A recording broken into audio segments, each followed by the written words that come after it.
Hello, my name is Gerard Magoge.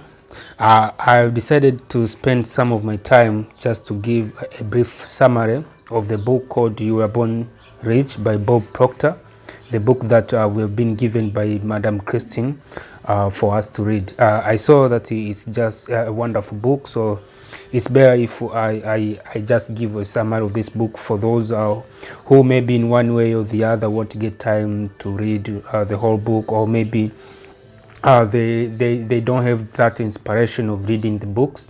Therefore, I think this summary will direct you on what the book is about and how wonderful the book is. I read it, so I saw the wonders out of this book by Bob Proctor. So I just decided to give it a short summary. The book starts with the foreword. The foreword has been written by Doug Wead. Doug Wead is the former special assistant to the president in the Bush White House. It shows this book was written at the time when President Bush was in the office.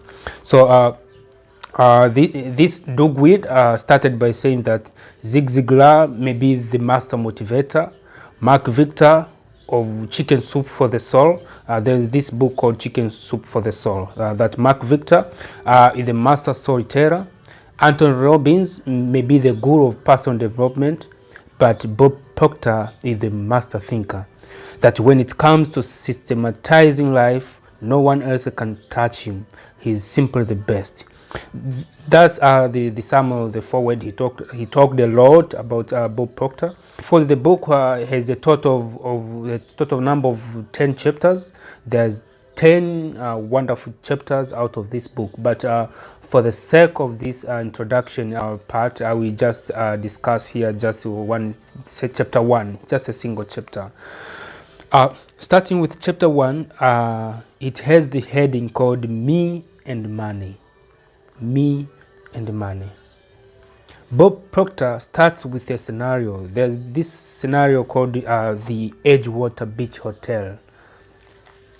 The Edgewater Beach Hotel. He starts by saying that in 1923, at the Edgewater Beach Hotel in Chicago, 8 of the world's wealthiest financiers met.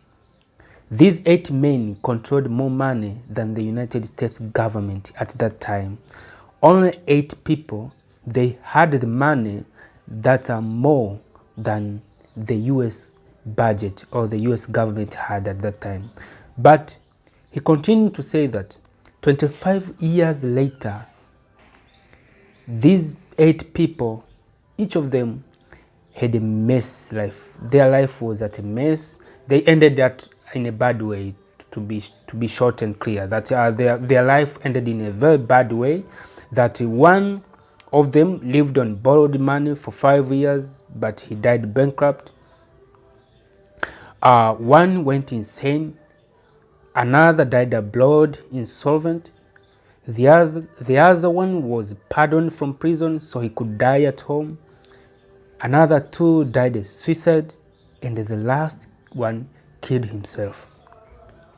Each of these men learned the art of earning money, but none of them learned how to live rich life, which was their birthright, of course. Bob Proctor said that stories like this one made a lot of people to think negatively about money. Many of them used to say, "See, I told you, it is not good to have a lot of money," or "Money is bad. Money is the root of all evils," and so on and so on. So he just this scenario he just pointed out to show how people perceive money in a negative way, just because of few people who used who became wealthy people, rich, but they didn't live the rich life, and they made a bad example of money. Bob Proctor started by explaining the 3 concepts about money. There are 3 concepts. Concept number 1, he said that money is important. Concept number 2, that money is a servant. And the concept number 3, that money must circulate.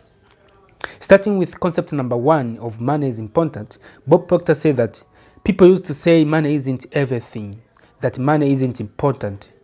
I don't care about money. He says it's okay. These people might not care about money, but in reality is that the landlord for whom they pay rent cares about the money. The mango shop where they go to buy their things cares about their money. The airtime operators like Tigo, Vodacom or Airtel cares about the money. And to be honest, these are necessary everyday needs that these people who say they don't care about money, they need these things to survive. So in reality, it's not true to say that money is not important. Coming to concept number 2, that money is a servant, he said that always we have to love people and they use money. But most of people have been the servant of money instead of letting money be the servant. So in summary, he said that always we have to love people and they use money instead of loving money and they using people. Let's make money be our servant and we become the master. Going to concept number 3, that money must circulate. He said that money is valuable as long as it is being used. Once it has been taken out of circulation, it becomes as worthless as an old newspaper or an empty beer can. But he insisting on that we should not hoard money, don't hoard money, circulate it. But the author said that, mind you, it doesn't mean money should be squandered. There is a world of difference between circulating money and squandering money. The last 9 chapters of this book, the author is trying to explain this difference, that we should not misconcept circulating money with using money in a bad way or squandering it.